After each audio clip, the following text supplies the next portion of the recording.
আপনাদের একটু উদাহরণ দিই।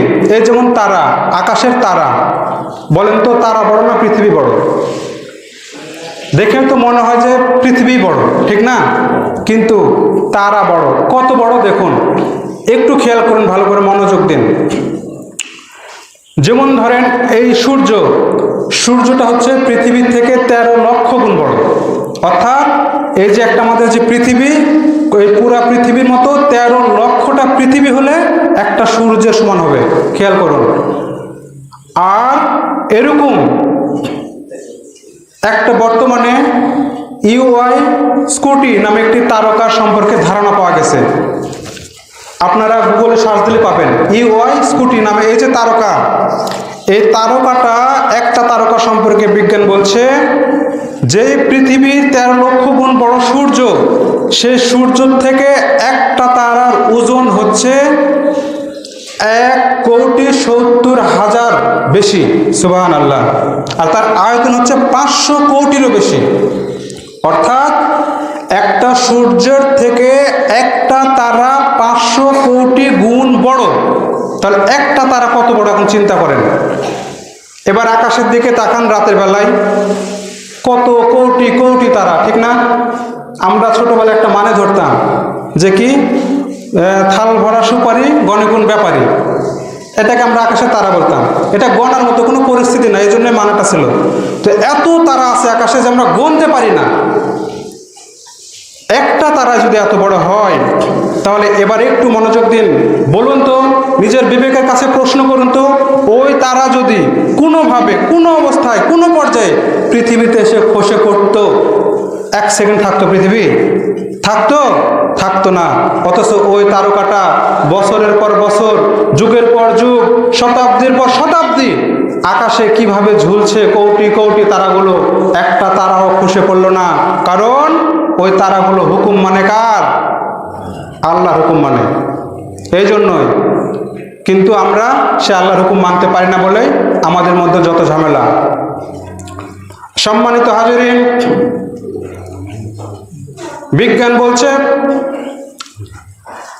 আকাশে যে সূর্যটা রয়েছে, এই সূর্যটা যে একটা অক্ষপথে, যে একটা পথে চলে, ওই সূর্যটা ওই পথে চলতে চলতে যদি কোনো কারণে কোনো এক সময় ওই সূর্যটা তার পথের একটু উপর দিয়ে যেত, যে রাস্তায় চলে, যে অক্ষপথে চলে, সে অক্ষপথ থেকে যদি একটু উপর দিয়ে যেত, তাহলে বিজ্ঞান বলছে এই সমস্ত পৃথিবীটা এমন একটা পর্যায়ে চলে আসতো যে হিম শীতল বায়ু প্রবাহিত শুরু হতো। শুধু তাই নয়, হিম শীতল বায়ু প্রবাহিত হবার পর মুহূর্তের মধ্যে সমস্ত পৃথিবীটা বরফের মধ্যে আচ্ছাদিত হয়ে যেত। আবার ওই সূর্যটা যদি একটু নিচ দিয়ে যেত, যে রাস্তা দিয়ে যায় সেই রাস্তা থেকে যদি একটু নিচ দিয়ে ওই সূর্যটা যেত, তখনও বিজ্ঞান বলছে নিমিষের মধ্যেই এই সমস্ত পৃথিবীটা আগুনে পুড়ে ভস্ম হয়ে যেত। 1 বছর 2 বছর নয়, 50 বছর 20 বছর নয়, শতাব্দীর পর শতাব্দী ধরে যে সূর্যটা একটা রাস্তা দিয়ে চলছে, সেই সূর্যটা কখনো একটু উঁচুতেও গেল না, কখনো একটু নিচুতেও নামলো না, কখনো একটু ডানেও গেল না, কখনো একটু বামেও গেল না। যেভাবে চলছে, কখনো একটু জোরেও চললো না, আবার কখনো একটু ধীর গতিতেও চললো না। ঠিক একইভাবে শতাব্দীর পর শতাব্দী যে সূর্যটা চলছে, বিজ্ঞান বলেন পৃথিবীর মানুষেরা শোনো, এই সূর্যটা আপনি ভাবে কখনোই এভাবে চলতে পারে না। নিশ্চয় এমন কেউ আছে যে এই সূর্যটাকে পরিচালনা করছে। এবার আপনাদের কাছে প্রশ্ন, বলুন দেখি, এই সূর্য কার হুকুম মেনে চলে? মহান আল্লাহ তাআলার হুকুম মেনে চলে। এরপরে পৃথিবী থেকে সবচেয়ে কাছের যে উপগ্রহ চন্দ্র, এই চন্দ্রের দিকে একটু তাকান। এই চন্দ্রটা যে রাস্তা দিয়ে চলে, এই চন্দ্রের সাথে কিন্তু জোয়ার ভাটার সম্পর্ক রয়েছে। আপনারা যদি স্কুলের কোনো ছাত্র থাকেন, তাহলে ক্লাস 9-10 বইয়ে, ভূগোল বই দেখবেন। আমি যখন স্কুলে ছিলাম তখন 9 বাংলা ব্যাকরণ, 10 ইংরেজি গ্রামার আর 9-10 ভূগোল বইটা আমি পড়াতাম। এটা মাদ্রাসার সিলেবাসে সম্ভবত ভূগোল বই নাই, কিন্তু স্কুলে যারা আছে তারা দেখবেন ভূগোল বই আছে যে চন্দ্রের ফলে জোয়ার ভাটা হয়, সুন্দর একটা অধ্যায় আছে এটা নিয়ে। তো সম্মানিত হাজিরিন, যেটা বলছিলাম, এই যে চন্দ্র যে রাস্তা দিয়ে যাচ্ছে, বিজ্ঞান বলছে চন্দ্রটা যে রাস্তা দিয়ে যায়, এই রাস্তা থেকে যদি একটু নিচ দিয়ে যেত তাহলে কি হতো? বিজ্ঞান বলে যদি একটু নিচ দিয়ে যেত তাহলে মুহূর্তের মধ্যে সমস্ত পৃথিবী প্লাবিত হয়ে যেত, বন্যা এমন প্লাবিত হতো যে মুহূর্তের মধ্যে সমস্ত পৃথিবীটা পানির মধ্যে তলিয়ে চলে যেত।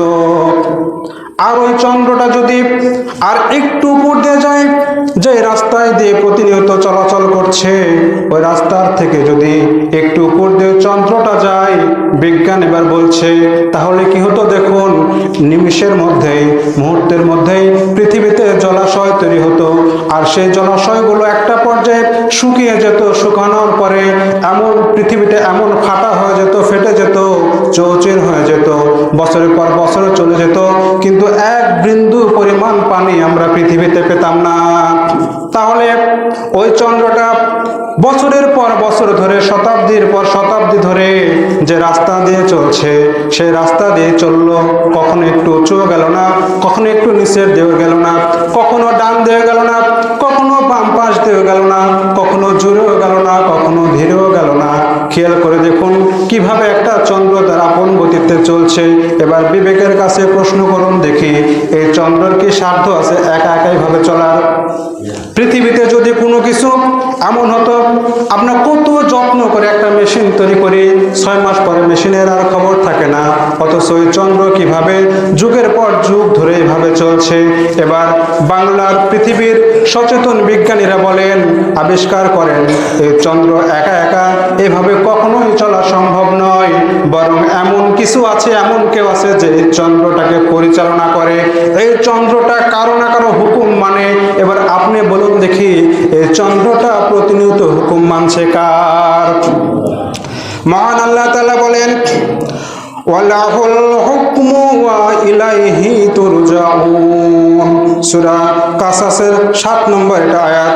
এখানে আল্লাহ তাআলা বলছেন একমাত্র সবকিছু তার হুকুমেই চলে, অতএব আমাদের উচিত তার দিকেই ফিরে যাবার। তাহলে সূর্য হুকুম মানলো আল্লাহর, চন্দ্র হুকুম মানলো আল্লাহর, পৃথিবীর যে বৃক্ষরাজি রয়েছে এইগুলো কার হুকুম মানে? একটু খেয়াল করুন, আপনার বাড়ির পাশে দেখবেন খেজুর গাছ রয়েছে, খেজুর গাছের যদি আগাতে একটু চাষ দেন তাহলে সুমিষ্ট একটা পানি বের হয়, যেটাকে আমরা বলি খেজুরের রস, বের হয় না?